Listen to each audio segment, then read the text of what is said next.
കേരളത്തിൽ ത്രിതല പഞ്ചായത്ത് തെരഞ്ഞെടുപ്പ് നടന്നു. പ്രാദേശിക സർക്കാരുകളിലടക്കം നൂറുകണക്കിന് ജനപ്രതിനിധികൾ അധികാരമേറ്റു.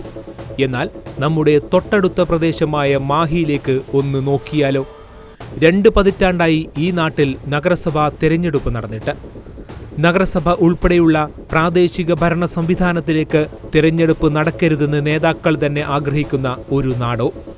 കേസിന് പോയിരിക്കും. തെരഞ്ഞെടുപ്പ് വേണ്ട എന്ന് പറഞ്ഞുകൊണ്ട് ധർണ നടത്തിയതും ബന്ദ് നടത്തിയതും എന്താണ് അതിൻ്റെ കാരണം എന്നുകൂടെ നമ്മൾ വ്യക്തമാണ്. ആ കാരണം എന്ന് പറയുന്നത് ബാക്ക്വേർഡ് കമ്മ്യൂണിറ്റീസിന് അവർക്ക് അർഹതപ്പെട്ട റിസർവേഷനിലൂടെ തെരഞ്ഞെടുപ്പ് പ്രക്രിയ അവിടെ നടന്നിട്ടില്ല. ഇവരുടെ വാദം എന്താണെന്ന് വെച്ചാൽ, ഞങ്ങൾക്ക് അർഹതപ്പെട്ട ഇന്ത്യൻ ഭരണഘടനയിൽ ഞങ്ങൾക്ക് തരാനുള്ളത് അല്ലെങ്കിൽ ഞങ്ങളുടെ അവകാശങ്ങൾക്ക് വേണ്ടിയിട്ടാണ് ഞങ്ങൾ പൊരുതുന്നത് എന്ന് പറഞ്ഞുകൊണ്ട് വാർഡടിസ്ഥാനത്തിലുള്ള ആളുകൾ കേസുമായി ബന്ധപ്പെട്ടപ്പോൾ ഒരു ജനാധിപത്യ പ്രസ്ഥാനത്തിൽ വിശ്വസിക്കുന്ന അല്ലെങ്കിൽ പ്രക്രിയയിൽ മതേതരത്വം വിശ്വസിക്കുന്ന ഒരു പാർട്ടി എന്ന നിലയിൽ കോൺഗ്രസ് ആ സംവിധാനത്തോടുകൂടിയുള്ള ഒരു തെരഞ്ഞെടുപ്പ് വേണമെന്ന് മാത്രമാണ്. തെരഞ്ഞെടുപ്പ് വേണ്ടെന്ന് കോൺഗ്രസ് ഒരിക്കലും പറഞ്ഞു. ഭാരതീയ ജനതാ പാർട്ടി അധികാരത്തിൽ വന്നപ്പോൾ സെൻട്രൽ ഗവൺമെൻറ് ശക്തമായ നിർദ്ദേശത്തിൻ്റെ അടിസ്ഥാനത്തിലാണ് 2 തവണ നമ്മൾ പ്രഖ്യാപിച്ചത്. പക്ഷേ അവസാനം ഇത് നിർത്തിവെക്കാനുണ്ടായത് നമുക്ക് കാസ്റ്റ് അടിസ്ഥാനത്തിലുള്ള ഒരു റിസർവേഷൻ വേണമെന്ന് കോടതിയിൽ പോയതിൻ്റെ അടിസ്ഥാനത്തിൽ വക്കീൽ പറഞ്ഞില്ലെന്ന് തോന്നുന്നു. അപ്പോൾ അതിൻ്റെ പ്രോസസ്സ് നടന്നുകൊണ്ടിരിക്കുകയാണ്. അത് നടന്നാൽ ഉടനെ തീർച്ചയായിട്ടും എന്തായാലും അസംബ്ലി കഴിഞ്ഞ് ഇനി സാധ്യതയുള്ളൂ. അസംബ്ലി ഇലക്ഷന് ഭാരതീയ ജനതാ പാർട്ടി തന്നെ അവിടെ തിരിച്ചു വരും. നമ്മൾ ഇലക്ഷൻ നടത്തിയിരിക്കും. അത് ഭാരതീയ ജനതാ പാർട്ടിയുടെ ഭാഗത്തുനിന്നുള്ള ഒരു ഗ്യാരണ്ടിയാണ്.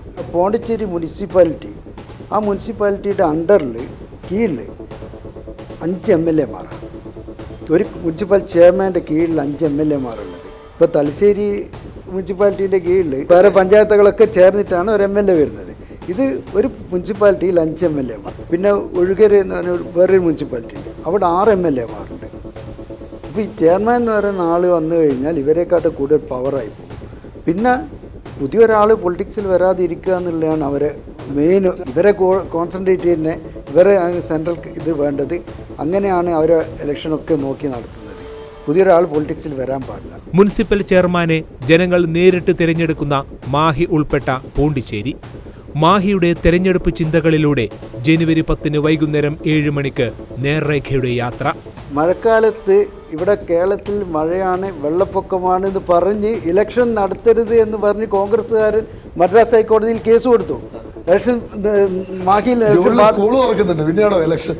അങ്ങനെ കേസ് കൊടുത്തു. ആ കേസ് തള്ളിപ്പോയത്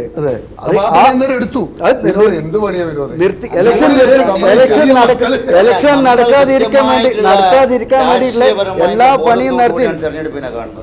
കാണുക നേർരേഖ.